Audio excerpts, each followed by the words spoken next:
This time of reflection and looking back at my content has really been nice. It's been nice to go back and watch old videos and learn from the experiences that I've had and the content that I've created in the past.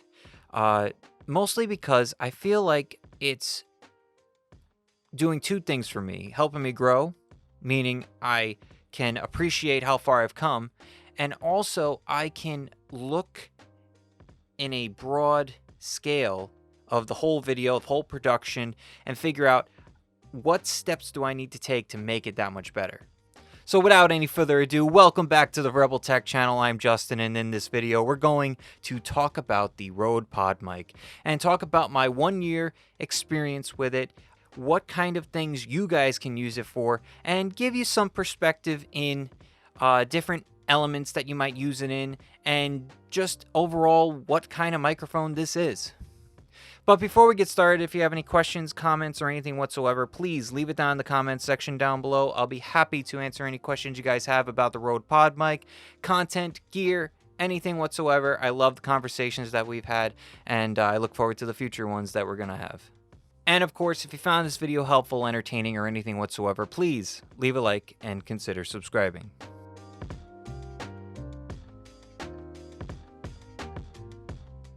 As you may have seen in my February update video where I talk about what I'm going to be doing in the future, mostly in February, but for months to come, some things that may be on the horizon, I talked about using these microphones in my content again.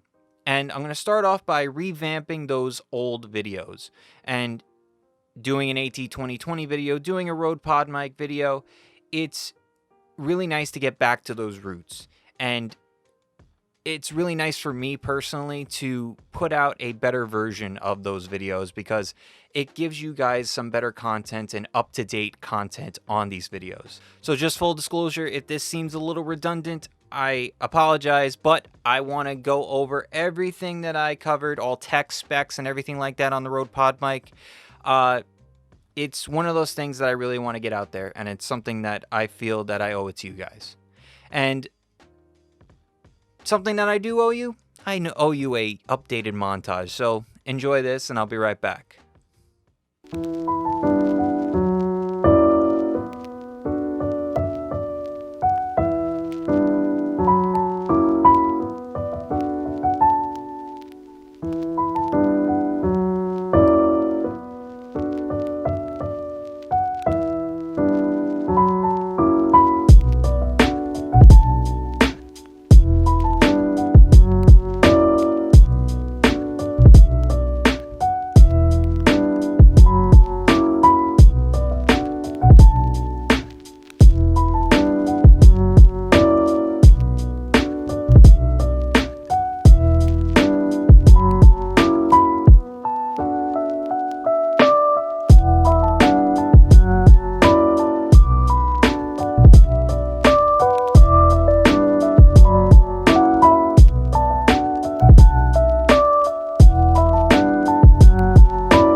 All right, so that montage was pretty sweet. Last time I did this montage, I didn't have a 35mm macro lens, and that thing is sexy. That gets some nice shots up close and personal, gets some good detail, and my lighting is much better than it was, and I really enjoy making those some B-roll shots. I love taking B-roll.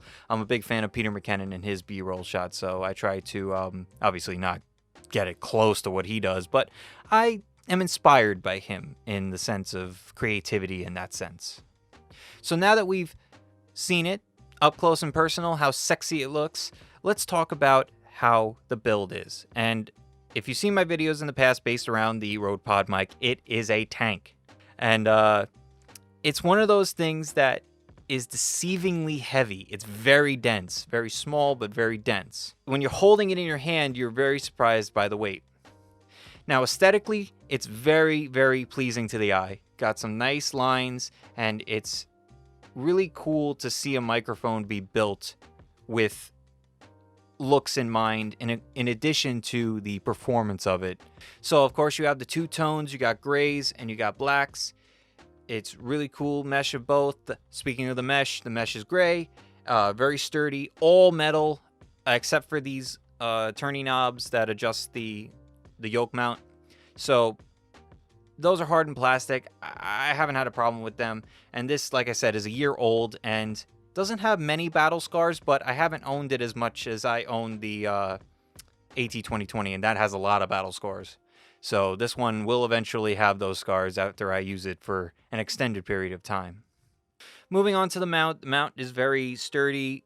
It's double-sided, so you don't have to worry about it wobbling or anything. The PD70 does have a half yoke mount, or I think it's called a yoke mount.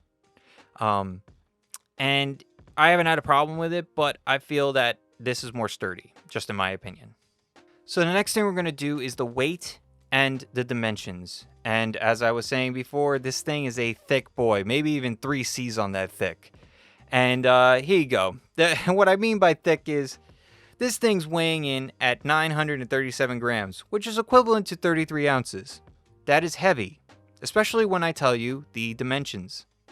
For the dimensions, including the mount, it's about 7 inches, which is equivalent to 17.78 centimeters for my international and every other place other than 3 other countries than America. Then when you move to the widest point, meaning these knobs, when you measure out the width, it comes out to about 4¼ inches or 10.8 centimeters.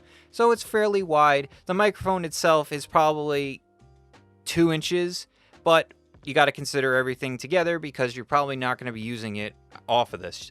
Alright, so next up we're going to do some techie talk, and we're going to blow through this one. We're going to give you all the specs, but I'm going to dive a little deeper into some things. As you probably know, if you've been here before, a lot of these specs are kind of just throwaway specs. Of course, you need to know them if you're really interested in it and interested in some gear that you might put with it. But if you're just a regular person just using this with your mixer, your Go XLR, your H5 or some type of recorder, you're probably not going to have to worry about a lot of these specs. So I will give you more information on the ones that mean a little bit more to the masses as opposed to diving deep into like voltage or whatever.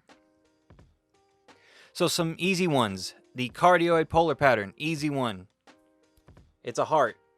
That's all you need to know. Rejects the back, picks up the front. Simple enough. It's a dynamic microphone, which means you do not require phantom power. The next easy one is an XLR output.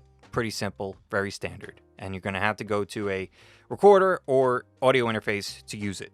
Alright, so let's get into some specifics on like some numbers and things. So this has a 320 ohm output impedance, a negative 57 decibel sensitivity, and the frequency response goes from 20 hertz to 20,000 hertz or 20 kilohertz, depending on how you want to say it. So let's go a little bit deeper into that frequency response. And I'm not going to go through the whole thing. I have other videos. I have the PD70 versus this, and I'm going to put out a revamped version of the PodMic versus the AT2020. I had one before, but I feel like I can do you guys one better. Let's go through a couple of pros and a couple of cons on the frequency response curve.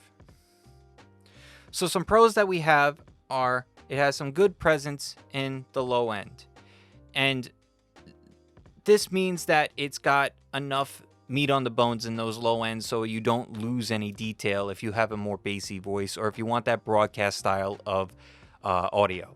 And also, this thing is fine-tuned in the high ends as well. It gives you a little bit more presence in that high end, and it's boosted a little bit to give you some texture and some life in that department. I feel, as I've said in the past, I feel like this microphone was made for people that don't necessarily know a lot or don't want to do a lot on the back end, meaning post-processing. This requires minimal work as long as you like the sound. Now, as far as the cons, I feel that the lack of a flat midsection is a little off-putting, especially for a spoken word microphone. This is a broadcast microphone, so it's not necessarily fixed in the way that it's tuned, because obviously you can use an EQ, but it takes a little bit extra work on the back end. And I mentioned that in my video that I put this up against the PD70, which has a flatter midsection. The other con is no roll off on the low end. Chances are it's not going to be a big deal. If you have some type of recorder that has a roll off, low cutoff, or a high pass, you'll be fine. All right, so the next thing I'm going to get into is some applications.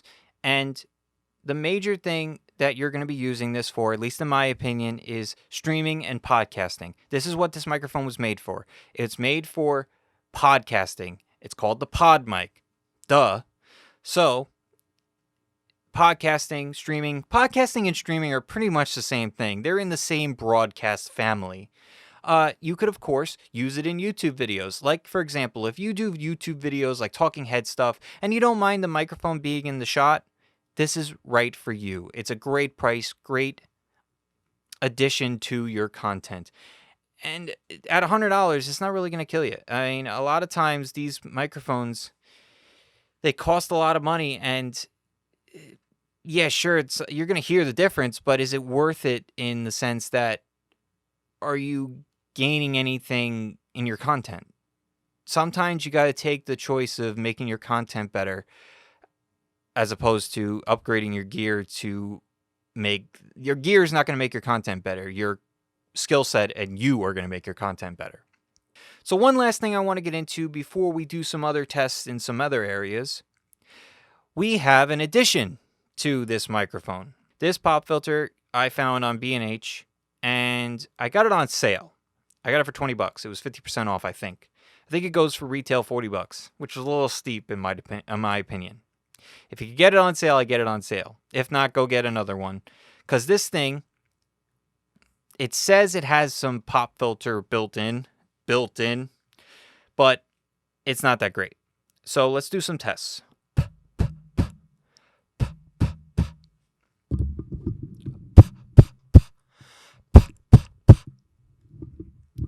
Now, of course, that's more than you probably would have, but there is an example of some excessive popping. And you see me speak throughout this video and how well this works. So if I was to take this off and give you some more talking without the pop filter, this is what you're going to hear.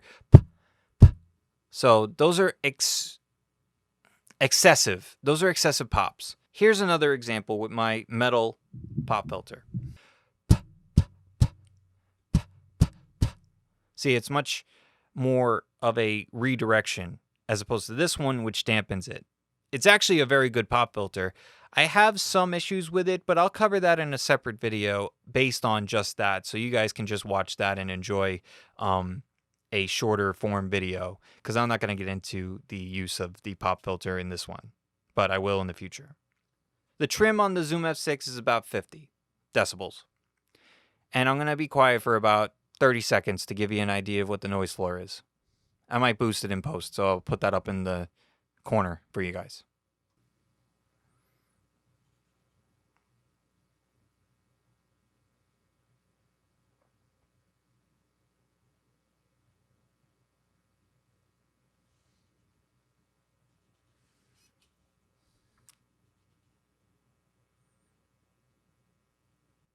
All right, so there's some silence for you. The noise floor isn't too bad on this. It's pretty good, and it rejects some noise around you. I have the laundry going on in the other room, and there's some things, just natural noise in the air, so that's something to consider. One more thing, off-axis stuff. This is a cardioid polar pattern, so it picks up in the front, rejects the back and the sides. Well, less and less as you go around. Less and less sound picked up. So let's do that quick. So we're off to the side here. This is what you're going to hear off to the side, about 6 to 12 inches away. Other side here, about 6 to 12 inches away. This is what you're going to hear.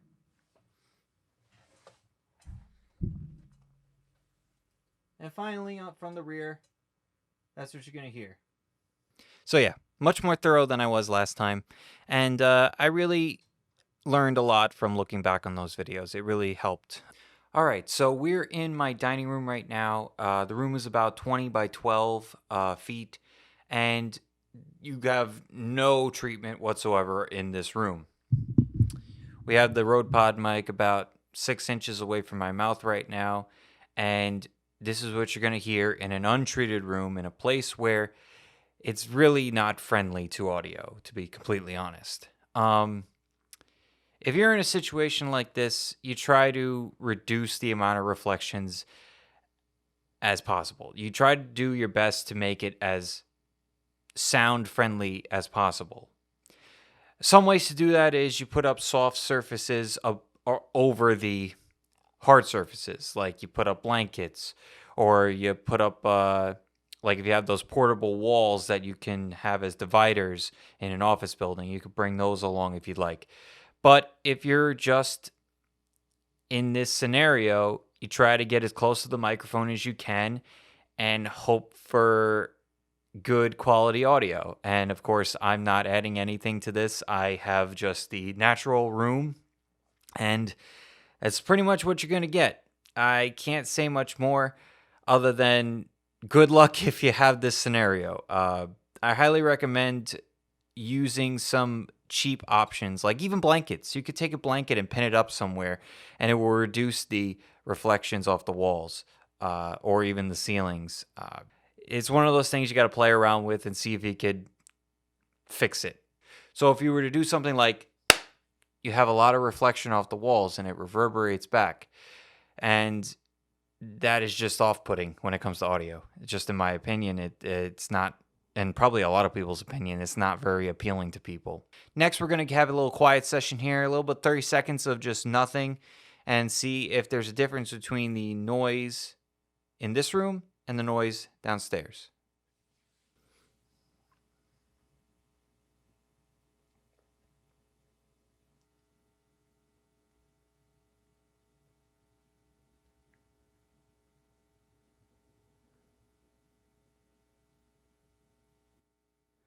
So, what we have going on here, we have the kitchen around the corner with the refrigerator going off and just the ambient noise of the room. That's pretty much it. So that's the example that you're going to get with a Rode PodMic of the noise that you might experience if you're in a room similar to this. All right, so we have the Rode PodMic in the booth right now, and this could be an interesting scenario where you could get some good performance out of this. I feel that this microphone is good at rejecting sound, but especially if you're in a controlled environment like this, it could really do well into getting a specific sound. Now, I'm not saying it's going to be the best microphone for voiceover work or whatever, but if you have $100 to throw on a microphone, this could be a good option for your voiceover work, especially if it lends well to your voice.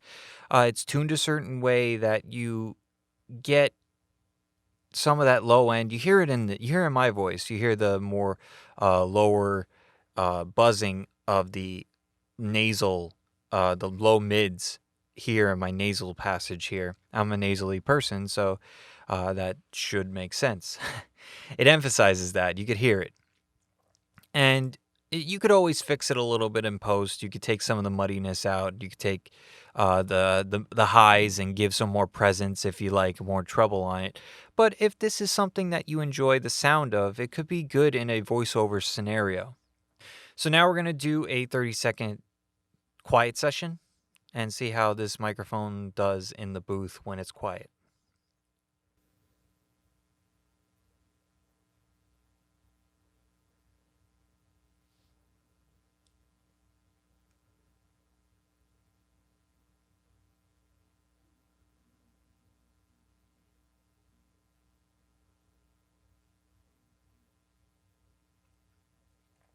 All right, so that's how it's going to be when it's quiet. Luckily, got a point where no one was moving around and didn't mess up the take, which was nice. And you got a good representation of how this microphone is without noise. So thank you all for watching. Hope you all enjoyed it. If you liked that video, please hit the like button down below and consider subscribing for more videos like this about the PodMic, about mics, tech, gear, voiceover stuff, just about anything that has to do with tech and gear, and me. Because I want to expand into more things. I know this is a tech and gear channel, but I'm thinking of expanding a little bit more into other genres and seeing how those play out.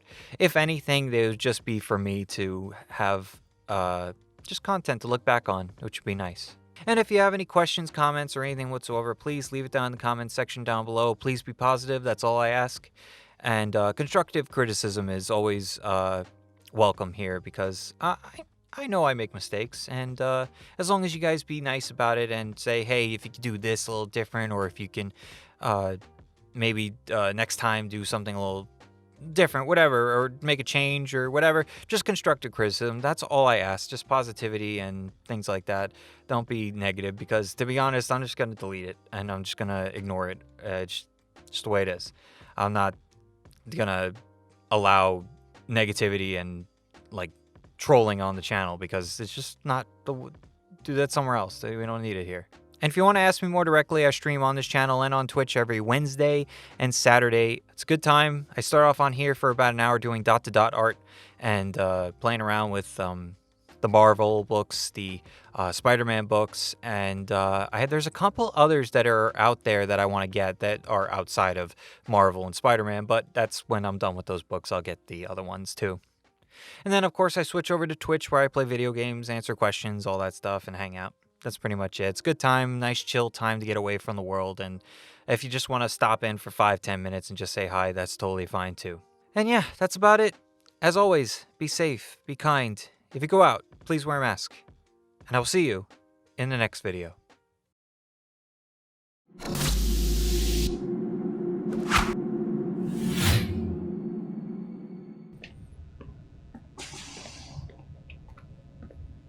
What is this place?